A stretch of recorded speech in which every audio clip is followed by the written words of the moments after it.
마가복음 7장을 제가 요약해서 보면은요, 장로들은 유전이 죄가 아니라 자기중심 후 외식이 죄가 된다, 이렇게 정리를 해봤습니다. 이제 8장입니다. 8장부터는 이제 새 시대의 시작이라 이렇게 제목을 정해봤네요. 마가복음 전반부는 인간 삶의 모습을 통해 하나님 마음이 사람에게 향해 있는 그 구원의 은혜를 가르칩니다. 구원의 은혜요.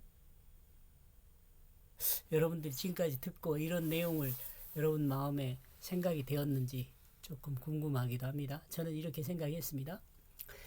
그리고 이제 8장에서 새로운 개념의 전환이 일어납니다. 이 언어의 전환과 개념의 전환이 일어나요. 8장에서부터 이제 그 내용이 나오는데요. 8장 1절부터 10절까지는 7개의 떡, 제목은 이렇게 붙여봤습니다. 8장 1절요. 개역성경입니다. 그 무렵에 또 큰 무리가 있어 먹을 것이 없는지라 예수께서 제자들을 불러 이르시되, 그 무렵에 또 그 안에 큰 한 무리가 있다. 큰 한 무리. 예수께서 귀먹고 말이 어눌한 사람을 고치셨을 때 한 무리가 있었고, 이제 또 새롭게 또 다른 무리가 예수님 주변에 있습니다. 시대적으로는 귀먹고 말이 어눌한 자를 고친 그 무렵에 일어난 일로 생각할 수 있습니다. 시대적으로, 시간적으로 합시다. 시간적으로.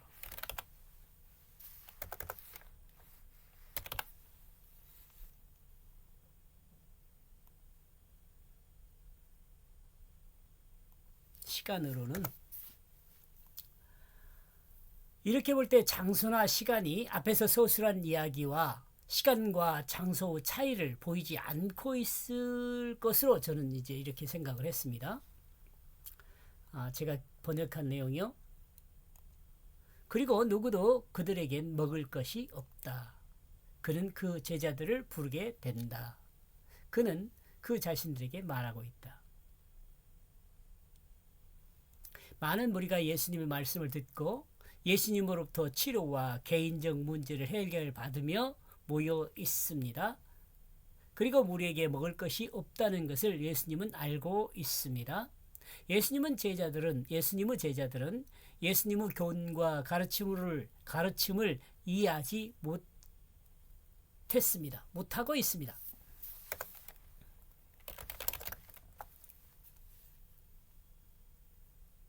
예수님의 제자들은 예수님의 가르침을 이 시간에도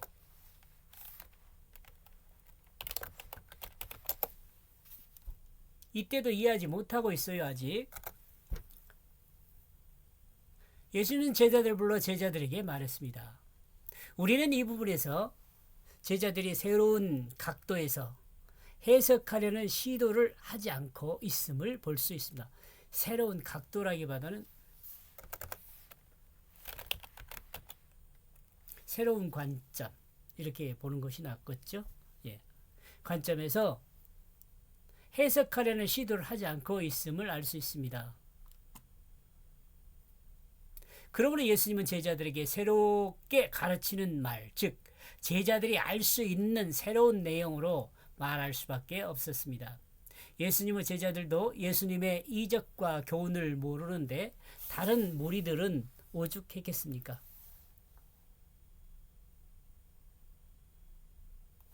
이적과 교훈이요.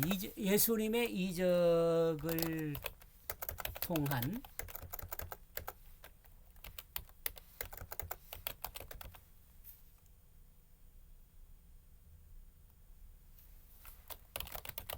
의미의 교훈을 모르는데 다른 무리들은 오죽했겠는가.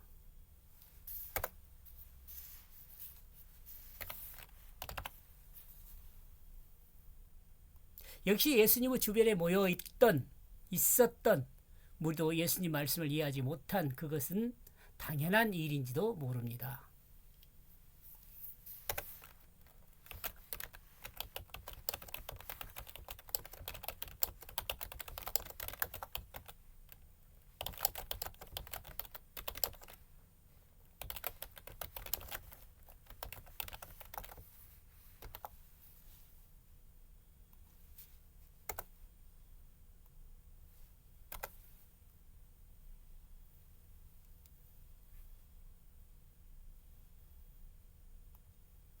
여러분은 성경을 통한 주님 말씀의 그 의미를 이해하고 있습니까?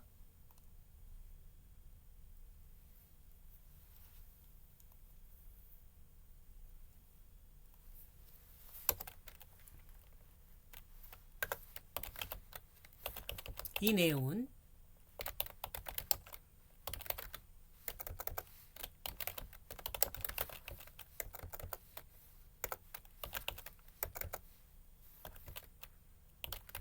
이것은 제가 이해한 내용이에요.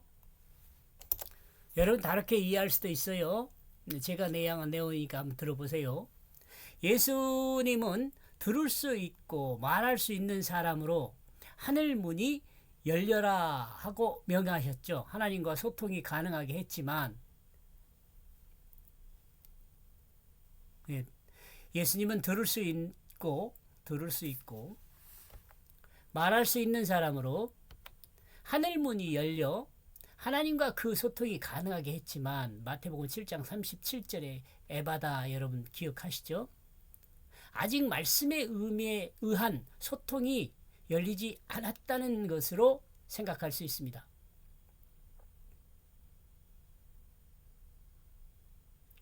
아직 말씀의 의미에 의한 소통이 제자들과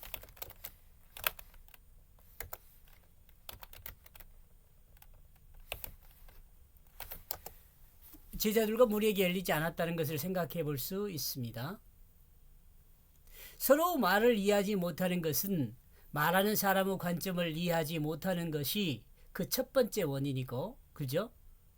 그렇죠. 말하는 사람이 어떤 의미로 말하는지를 잘 알아들어야 하는데 그걸 말하는 사람이 말하는 의도가 뭔지를 모르고 그냥 듣기만 하면 듣는 사람이 이해할 수 없죠.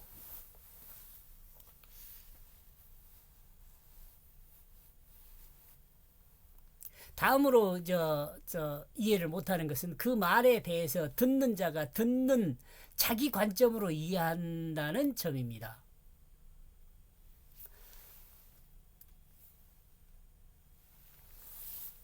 이 내용은요.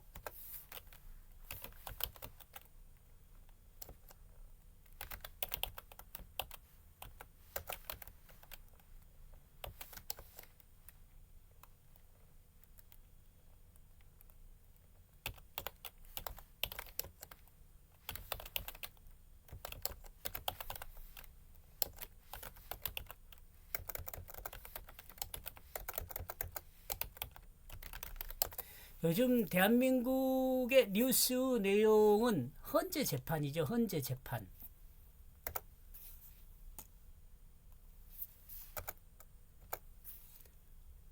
헌재가 이제적 아닌가요?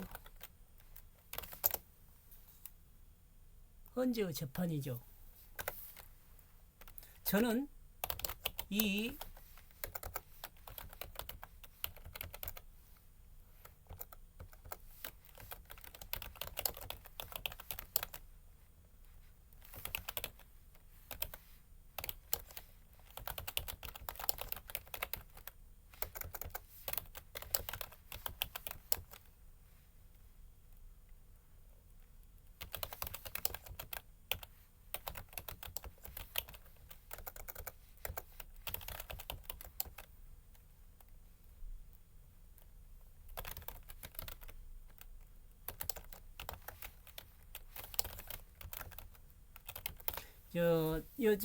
여러분도 그 재판 내용을 보셨겠지만 저는 이 재판을 보면서 변호사와 증인의 대화를 보면서 저는 이 재판에서 그래야겠네요. 변호사와 증인의 대화를 보면서 앞에서 언급한 내용을 확실히 느끼게 됩니다. 무슨 말이냐면 말하는 사람하고 듣는 사람하고 대화가 좀 잘 안 돼요.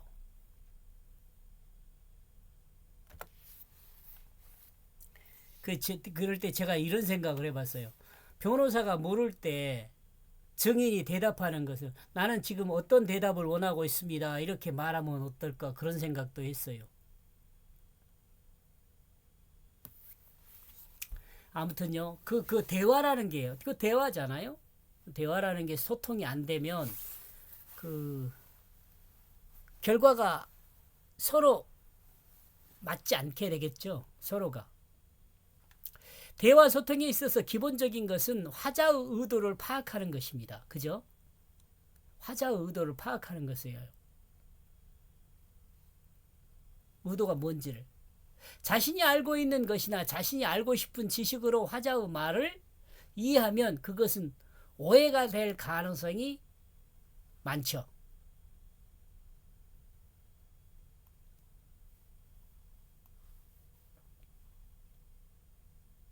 우리가 예수님의 제자가 되는 것은 내가 아는 내가 아는 지식에 예수님의 가르침을 더해서 되는 것이 아닙니다. 내가 아는 지식에 예수님의 가르침을 더해서 되는 것이 아니에요.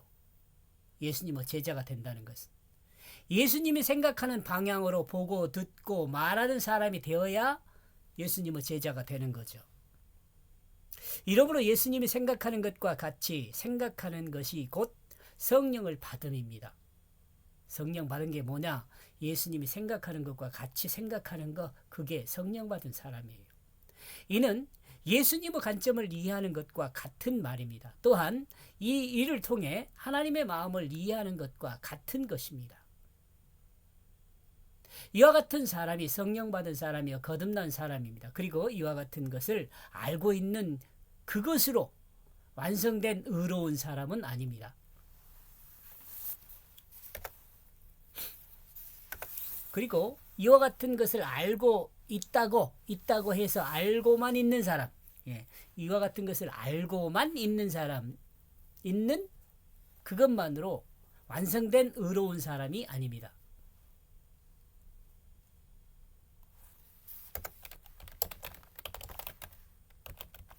되는 것은 아닙니다.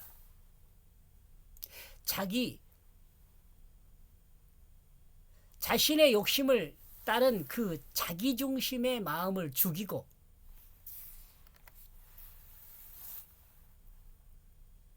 하나님의 마음으로 사는 사람이 하나님의 자녀입니다. 죽이고 여기다가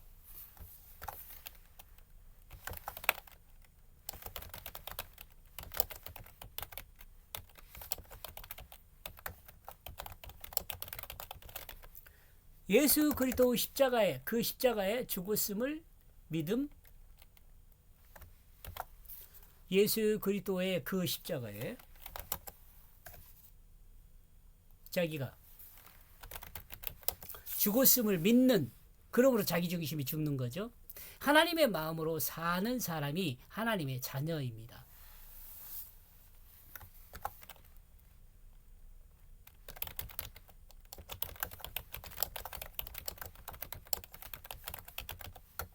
하나님 말씀의 뜻을 따라 거듭남입니다. 하나님 말씀이 자기 육체를 사용할 수 있도록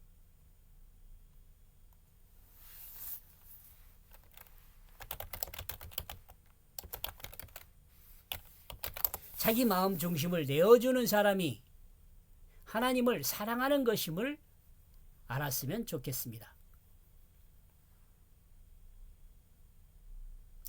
이같이 하나님을 사랑하는 사람이 성화되어 가는 그리스도인의 모습이라 하겠습니다. 아직 제자들은 이 하나님의 마음을 이해하지 못하고 있습니다. 안타깝지만 그러므로 제자들은 예수님께서 가르치신 말씀과 비유와 이적을 통해 계시된 하나님 마음을 읽을 수가 없습니다. 이 시대의 사역자가 이를 얼마나 이해하고 있을지는 알 수 없습니다. 이렇게 해서 1절 제가 번역한 내용이요. 그 무렵에 또 그 안에 큰 한 무리가 있다. 그리고 누구도 그들에겐 먹을 것이 없다. 그는 그 제자들을 부르게 된다. 그는 그 자신들에게 말하고 있다. 큰 무리가 있는데 그들에게 먹을 것이 없습니다. 예수님은 제자들을 부르고 있습니다. 여기서 먹을 건 여러분 알고 있겠지만 하나님 말씀을 이야기합니다. 떡만 이야기하는 게 아니에요. 육신의 떡만 이야기하는 것이 아니라 영혼을 살리는 하나님의 말씀을 도 같이 이야기를 합니다. 여기까지 보겠습니다. 고맙습니다.